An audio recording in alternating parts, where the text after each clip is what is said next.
성경을 읽을 때 주의해야 하는 두 가지 방향이 있습니다. 하나는 율법주의고 또 하나는 반율법주의인데요.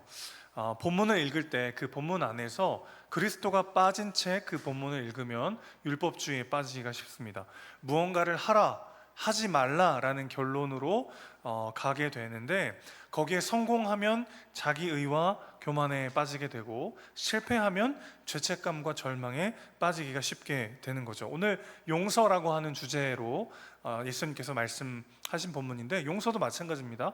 뭔가 용서에 대한 본문을 읽으면 내가 이 용서를 잘 해내면 괜찮은 사람이 된 것 같고, 용서하지 못하면 그러지 못할 것 같은, 그 율법의 조항을 지키냐 지키지 못하느냐의 핵심이 있는 것이 아닌데도 불구하고 이 본문 안에 그리스도를 읽지 못하면 우리는 이 조항들, 이 명령들을 지키냐 지키지 못하냐로 우리의 존재 가치를 판단하게 될 때가 쉽다는 거죠. 반대로 그리스도의 성품과 그분이 행하신 일에 대한 반응이 빠진 채 너무 빨리 그리스도로 결론을 내리면 반율법주의가 되기 쉽습니다. 그리스도께서 다 행하셨습니다. 다 이루셨습니다. 그래서 우리가 더 이상 할 것이 없습니다. 이거는 성경이 말하는 바가 아니죠.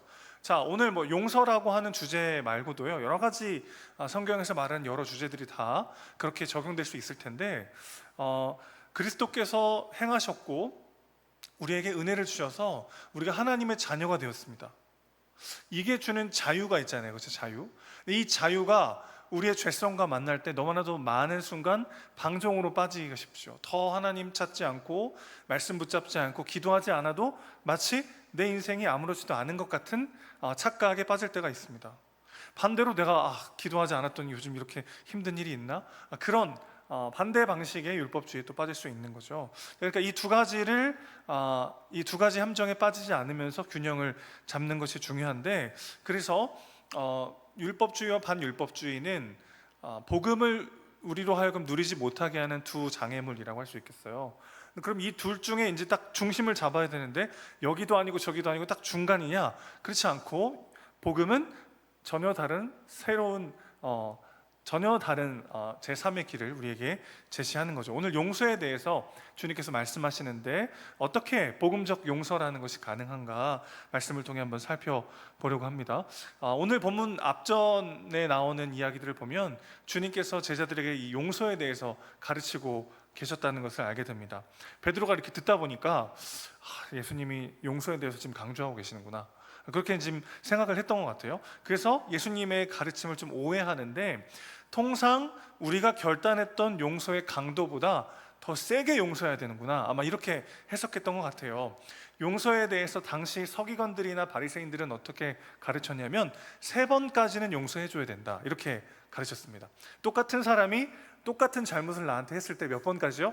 3번까지는 용서해야 된다, 그런 가르침을 받고 있었단 말이죠, 유대인들은. 근데 예수님께서 막 용서에 대해서 강조하시니까 이거 3번 갖고는 안 될 것 같은데, 그런 마음이 들었던 모양이에요. 그래서 베드로가 예수님께 이렇게 질문합니다. 예수님, 제가 그럼 7번을 용서할까요? 이렇게 이야기하죠. 이런 질문을 했을 때는 어떤 예수님의 반응을 좀 기대하면서 질문했을까요? 역시 베드로 잘 이해했구나, 이런 반응을 아마 예상하고 했을 텐데, 예수님은 7번이 아니라 7번을 70번까지도 하라라고 말씀하십니다. 숫자로 계산하면 몇 번이요? 490번이요. 그럼 예수님이 490번까지는 용서해줘라, 491번째는 아주 그냥 호되게 관계를 끊어버려라, 그런 말씀을 하신 게 아니겠죠. 그렇죠? 불가능해 보이는 숫자를 말씀하고 계신 거예요. 여러분, 어떤 똑같은 사람을 490번 용서할 수 있나요? 아마 불가능할 거예요. 왜냐면 그 전에 죽을 거예요. 아마 너무 화가 나고 스트레스 받아서.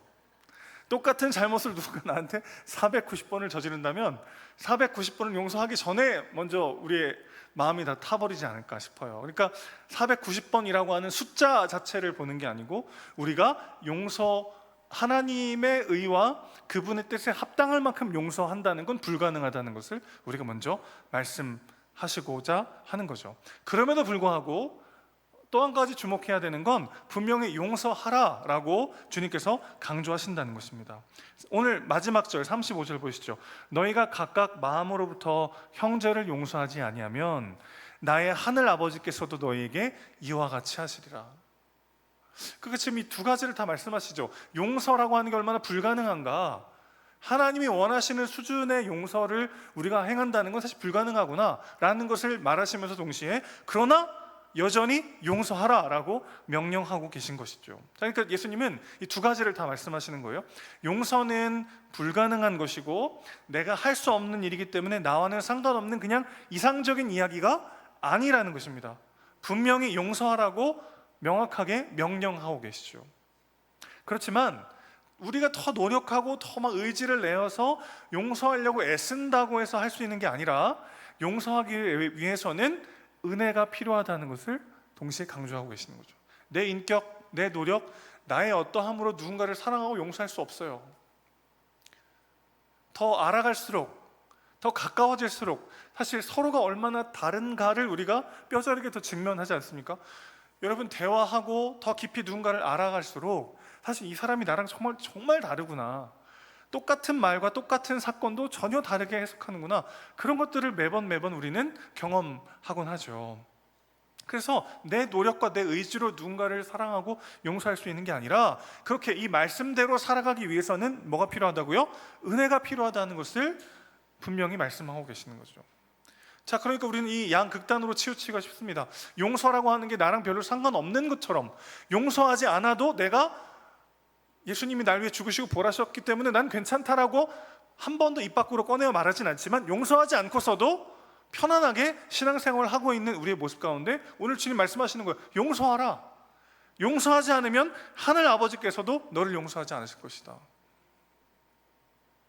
너무나도 명확한 명령입니다. 동시에 우리의 의지와 우리의 인격과 우리의 노력으로 할 수 없다는 것을 말씀하시죠. 근데 저 어쩌라는 거죠? 용서해야 되는데 못한다는 거예요.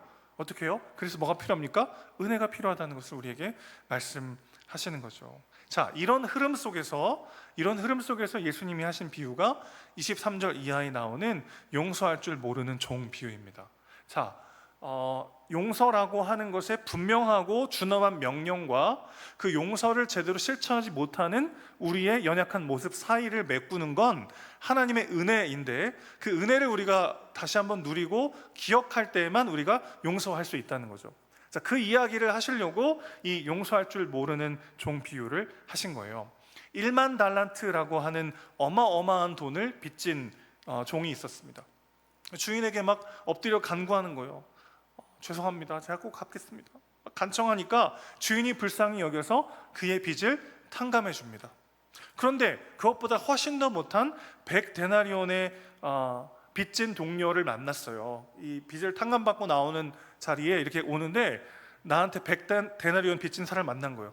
그 사람 왜 빚 안 갚냐고 막 하면서 감옥에다가 넣는 일이 벌어집니다. 주변 사람들이 경악을 금치 못했을 거 아니에요. 그래서 이걸 다시 얘기하니까 주인이 노해가지고 그를 다시 데려와서 감옥에 가두라고 하는 그 비유죠. 언뜻 들으면 어떻게 이럴 수 있을까? 상식적이지 않잖아요, 그렇죠? 내가 지금 어마어마한 빚을 탕감받고 난 직후인데 어떻게 훨씬 못한 빚을 진 내 동료를 용서하지 못할까? 언뜻 보면 사실은 이해가 되지 않는 상황일 수 있습니다. 그러나 꼼꼼하게 뜯어보면 이게 결국 은혜 없이 용서 앞에 선 우리의 모습이라는 것을 알게 되는 거죠. 여러분, 한 데나리온은 노동자의 하루 품삯입니다. 대략 10만 원 정도로 생각해 본다면 100데나리온은 얼마냐면 1000만 원이죠. 1000만 원. 그럼 누군가가 여러분에게 1000만 원을 빌려갔는데 갚을 생각을 안 해요. 봤더니 갚을 수도 없어요. 그럼 어떠세요? 마음이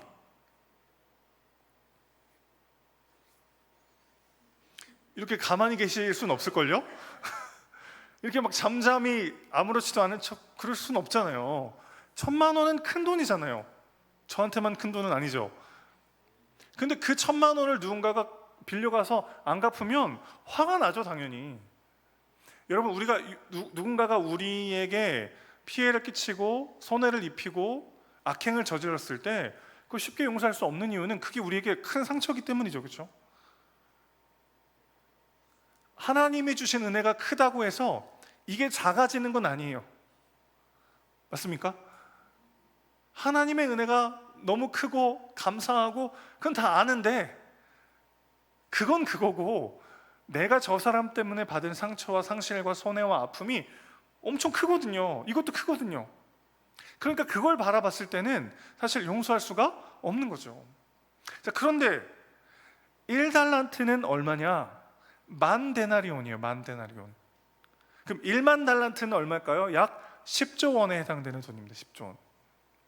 그러니까 1,000만 원을 바라보면 용서할 수가 없는데, 내가 10조 원의 돈을 빚을 탕감받은 존재라는 사실을 기억할 때, 오늘의 이 이야기는 용서하라고 하는 율법주의적 의무를 말하는 게 아니라 우리가 어떤 사랑을 받았는지에 대한 이야기가 되어버리는 거죠. 내가 하나님께 어떤 사랑을 받았는가, 어떤 사랑의 빚을 지은 존재인가, 어떤 은혜를 받아 내가 여기 있는가를 기억하게 하는 사건이 된다는 거죠. 1,000만 원은 매우 매우 큰 돈이지만 10조 원에 비하면 푼돈 아니겠습니까? 우리가 탕감받은 죄의 값이 우리가 용서해준 죄의 값보다 훨씬 더 크다는 것을 우리가 다시 한번 기억하고 인정할 때에만 그것을 용서해 줄 수 있는 거죠. 목사님, 그래도 나한테는 1,000만 원이 너무 큰 돈입니다. 그렇게 생각하실 수도 있겠어요. 근데 여러분, 아주 중요한 사실이 있습니다.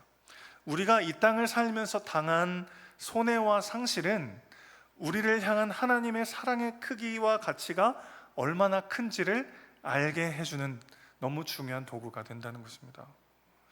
사실 그렇잖아요. 우리가 하나님의 자녀가 됐고 하나님 나라의 상속자가 됐다. 여러분, 이 진리가, 이 사실이 여러분의 가슴을 뛰게 하고 세상에서의 환난과 핍박과 고난과 어려움을 다 이길 수 있을 만큼의 어떤 위로와 새 힘과 소망을 주나요? 그러긴 너무 크잖아요. 이게 사실 와닿지가 않잖아요. 내가 하나님의 자녀가 되었고 하나님 나라에 내 집 한 평이 있는 게 아니라 하나님 나라의 상속자다. 내가 너무 커서 와닿지가 않습니다. 가청권이라는 게 있어요. 여러분, 너무 크거나 너무 작으면 안 들려요. 우리가 들을 수 있는 만큼의 가용 범위 안에서의 소리만 들을 수 있습니다. 하나님 나라의 상속자가 됐다는 건 사실 너무 어마어마한 일이기 때문에 사실 잘 와닿지가 않아요. 그렇죠? 차라리 그냥 내가 내일 당장 네 통장에 100억을 입금하리라 이렇게 써 있으면 와닿아요. 위로가 되고 회복이 되고 은혜가 돼요. 강남에 빌딩 한 채를 네 이름으로 해놨노라 이렇게 딱 써 있으면 거기서부터 내적 치유가 막 일어나는 거죠. 근데 사실 그렇게 우리가 확 와닿을 만큼의 축복과 은혜가 아니고 그것을 뛰어넘는, 사실은 우리가 도저히 헤아릴 수조차 없는 어마어마한 은혜이고 상급인 거죠. 그래서 하나님의 자녀가 된 것과 하나님 나라의 상속자가 된 것의 기쁨을 10,000,000분의 1도 못 누리다가 우리는 천국 가는 것 같아요. 사실 그게 너무 어마어마하니까요. 그게 주는 엄청난 영광과 가치와 기쁨을 제대로 누리지도 못한 채 우리는 천국 갈 때가 참 많습니다. 그래서 방법이 하나 있어요. 그냥 하나님 나라의 상속자가 됐다는 게 얼마나 영광스러운 일인지 자체는 와닿지 않지만 사도 바울이 우리에게 알려준 방법이 하나 있습니다. 고린도후서 4장 17절 18절 제가 한번 읽어드릴게요. 우리가 잠시 받는 환난에 경한 것이 지극히 크고 영원한 영광에 중한 것을 우리에게 이루게 함이니 우리가 주목하는 것은 보이는 것이 아니요 보이지 않는 것이니 보이는 것은 잠깐이요 보이지 않는 것은 영원함이라. 자, 이게 무슨 말이냐면 우리가 이 땅에서 받는 환난과 고난과 어려움들, 누군가를 사랑하고 누군가를 배려하기 위해서 지불해야 했던 우리의 희생과 섬김, 눈물, 그 모든 것들을 더해보면 어떻죠? 잠이 안 올 정도로 너무 그게 크고 무겁게 느껴지잖아요. 근데 그것들이 너무나도 가볍고 잠시로 느껴질 만큼 하나님께서 우리에게 예비하신 영광이 크다는 것을 우리에게 말해주고 있는 거죠.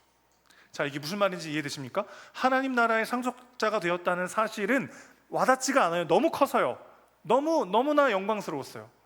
근데 이것을 뭘로 비교해 볼 수 있다는 거예요? 내가 이 땅에서 당한 손해와 아픔과 말씀대로 살기 위해서 흘려야 했던 대가들이요, 누군가를 더 사랑하기 위해서 흘려야 했던 희생과 상처와 넘어짐들이요, 그 모든 것들을 다 더해보면 너무 크잖아요, 사실.